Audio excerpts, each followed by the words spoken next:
ইরানের অবরোধের মধ্যেও হরমুজ প্রণালী দিয়ে তেল পরিবহন অব্যাহত রাখতে যুক্তরাষ্ট্র গোপনে সহায়তা করছে বলে দাবি করেছেন মার্কিন প্রেসিডেন্ট ডোনাল্ড ট্রাম্প। তার দাবি, রাতের বেলায় ট্রান্সমিটার বন্ধ রেখে অন্তত 200টি ট্যাঙ্কার নিরাপদে প্রণালী পার হয়েছে। সামুদ্রিক গোয়েন্দা সংস্থাগুলোর তথ্য ইঙ্গিত দিচ্ছে কিছু ট্যাঙ্কার নজরদারির সহায়তায় হরমুজ অতিক্রম করেছে। তবে বিশ্লেষকরা বলছেন, তেল প্রবাহ কিছুটা বাড়লেও তা যুদ্ধের আগের স্বাভাবিক মাত্রার তুলনায় এখনও অনেক কম। হরমুজ প্রণালী বিশ্বের জ্বালানি সরবরাহের অন্যতম গুরুত্বপূর্ণ পথ।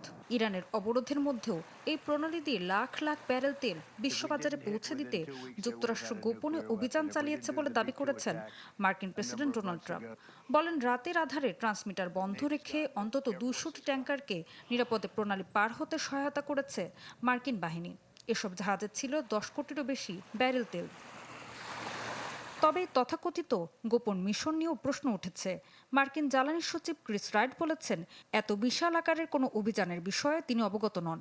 যদিও তিনি স্বীকার করেছেন, কিছু জাহাজকে নিরাপদে পার হতে সহায়তা করেছে মার্কিন সামরিক বাহিনী। পাশাপাশি সামুদ্রিক গোয়েন্দা তথ্য প্রতিষ্ঠান লয়েড লিস্ট জানিয়েছে, মার্কিন বাহিনী ড্রোন, বিমান ও সক্রিয় নজরদারি ব্যবস্থার মাধ্যমে কিছু ট্যাঙ্কারকে ওমান উপকূল ঘেঁষে নিরাপত্তা দিয়ে হরমুজ পার করিয়েছে। পরে সব জাহাজ সমুদ্রে অন্য ট্যাঙ্কারে তেল স্থানান্তর করে উপসাগরে ফিরে গেছে।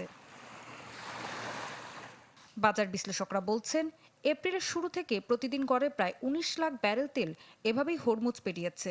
তবে যুদ্ধ শুরুর আগে প্রতিদিন যে 1,56,00,000 ব্যারেল তেল এই পথ দিয়ে যেত, তার তুলনায় এই এখনও অনেক কম। এর মধ্যেই ব্রেন্ট ক্রুডের দাম ব্যারেল প্রতি $110 থেকে নেমে এসেছে প্রায় $93। বিশ্লেষকদের মতে, অবরোধ ভেঙে কিছু তেল বাজারে পৌঁছানো এবং সৌদি আরব ও সংযুক্ত আরব আমিরাতের বিকল্প পাইপলাইন ব্যবহারের কারণেই এই স্বস্তি মিলেছে। তবে বিশেষজ্ঞদের সতর্কবার্তা, পরিস্থিতি স্বাভাবিক না হলে এই স্বস্তি দীর্ঘস্থায়ী নাও হতে পারে। হরমুজ সংকট অব্যাহত থাকলে আবারও চড়তে পারে জ্বালানির দাম, আর তার প্রভাব পড়তে পারে পুরো বিশ্ব অর্থনীতিতে। ঋতু সাহা, চ্যানেল 24। নগদ নিয়ে এলো হার না মানা হার অফার। সর্বনিম্ন 10,000 টাকা রেমিটেন্স নগদে পাঠালে থাকছে স্বর্ণের হার জেতার সুযোগ।